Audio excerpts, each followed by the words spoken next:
Well, what a special day it is today. The building behind me is certainly more than concrete and steel. It's an amazing symbol of hope and of caring and of giving. About 3 years ago, the board had a strategy session with the senior leadership team. We were looking out over the next 3 to 5 years. And the statement was made, in 3 to 5 years, we're going to be growing out of our building. For me, this is putting Feedmore in the best possible position to help those who are organized to help. And it enables us to do that for the next 15 to 25 years. Here's the building itself. It is 105,000 square feet on the base floor, and it's a tilt wall project, which means that we did everything on site. We poured the walls on site. We had a crane lift the walls and put them in place, tying it in with the steel, which are the steel joists and girders, and then the decking on top. Our roofer arrived today, so the actual installation and TPO is going on. In about 3 weeks, the roof will be complete. In the back of the office area, we'll have the commercial kitchen. And then over to the right of the entrance, we have our volunteer center. There'll be a donation center and a 14,000 square foot freezer that, if I'm not mistaken, triples the current freezer space. But that freezer, as you know, saves us about $35,000 a month. I tell you what, I'm going to ask Brian, Keith Wimp, please come forward. All right. And I'll speak to that later. This was your building committee.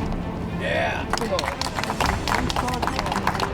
Now this is important because the beam is going to be raised, never to be seen again. So we need pictures of all this. Board member friends, come along. So at this point in the construction process, the beam signing event is usually what we call a topping out ceremony. This will not be the very last beam put in, but it is one of the last few. And it hits a very big milestone for us as far as our schedule goes. Earlier this year, one of our senior superintendents did some research into where the ceremony came from. And come to find out, it came from Europe.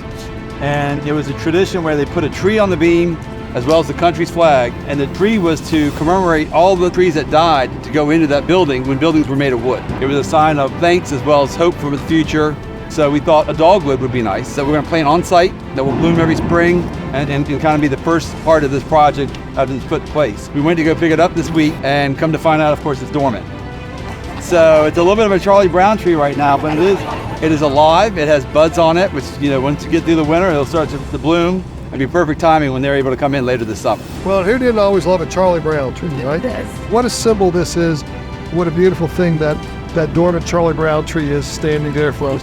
One of the things that Oregon does, and many of you are familiar with challenge coins, which have, I guess, become a thing. And so at each of our projects over the past few years, we designed a challenge coin that's meaningful to the project itself.